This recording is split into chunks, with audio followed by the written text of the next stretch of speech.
शादी में रुकावट, कुंडली की पीड़ा या मन की उलझन। एक बुजुर्ग मेरे पास आए और बोले, गुरुजी, बेटे की उम्र निकलती जा रही है, कोई रिश्ता बन ही नहीं रहा, इसकी शादी होगी भी या नहीं। उन्होंने आगे कहा, हमारे समाज में कई ऐसे लड़के हैं जो 10वीं 12वीं तक ही पढ़े हैं, बेरोजगार हैं, फिर भी शादी हो चुकी है, बच्चे भी हो गए। और मेरा बेटा स्मार्ट है, एजुकेटेड है, खुद का बिजनेस है, अपना बंगला है, फिर भी कोई लड़की शादी के लिए हाँ नहीं कहती। मैंने उनके बेटे की कुंडली ध्यान से देखी। मिथुन लग्न की कुंडली थी, सप्तम भाव में धनु राशि थी, जिसमें शुक्र और केतु विराजमान थे। वर्तमान में शुक्र की महादशा और केतु की अंतर्दशा चल रही थी, दोनों सप्तम भाव में ही। मैंने शांत स्वर में कहा, इन दशाओं में विवाह के योग बनते हैं, आने वाले महीनों में सगाई या विवाह संभव है, अगर आप चाहें तो शादी हो सकती है। लेकिन फिर मैंने गंभीर होकर कहा, शादी हो जाना एक बात है, शादी निभना दूसरी बात, और दांपत्य जीवन में सुख मिलना बिल्कुल अलग बात है।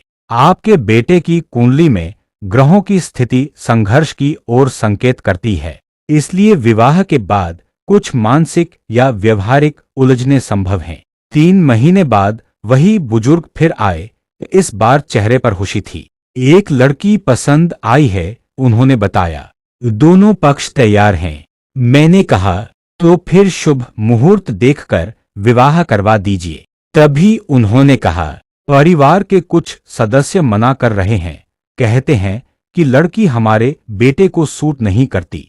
मैं मुस्कुरा दिया और शांत स्वर में कहा, कल तक आप कह रहे थे कि कोई लड़की मिल ही नहीं रही थी, अब जब लड़का और लड़की दोनों तैयार हैं, तो आप लोग खुद ही रास्ता रोक रहे हैं। यह सब लग्न में बैठे राहु की चाल है, जो भ्रम और उलझन पैदा कर रहा है। अब निर्णय आपको लेना है।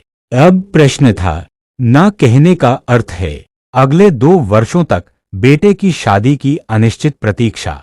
हाँ कहने का अर्थ है ग्रहों के संकेत अनुसार संघर्ष, लेकिन समझदारी और प्रेम से सुलझने लायक दांपत्य जीवन। क्योंकि कुंडली में सप्तम भाव और उससे जुड़े ग्रह दांपत्य सुख को थोड़ा कमजोर दिखा रहे थे। तो फिर करें क्या? सबसे पहले 2 अनुभवी और निष्पक्ष ज्योतिषियों से सलाह लें। अगर दोनों की राय मिलती हो तो तीसरे के पास न जाएं, वरना निर्णय लेने की स्थिति ही नहीं रहेगी। संघर्ष दिख रहा है तो समाधान क्या है? विवाह का मुहूर्त अत्यंत सावधानी से चुना जाए, सिर्फ तिथि नहीं बल्कि दोनों की कुंडली में सप्तम भाव, सप्तमेश और शुभ ग्रहों की स्थिति देखें।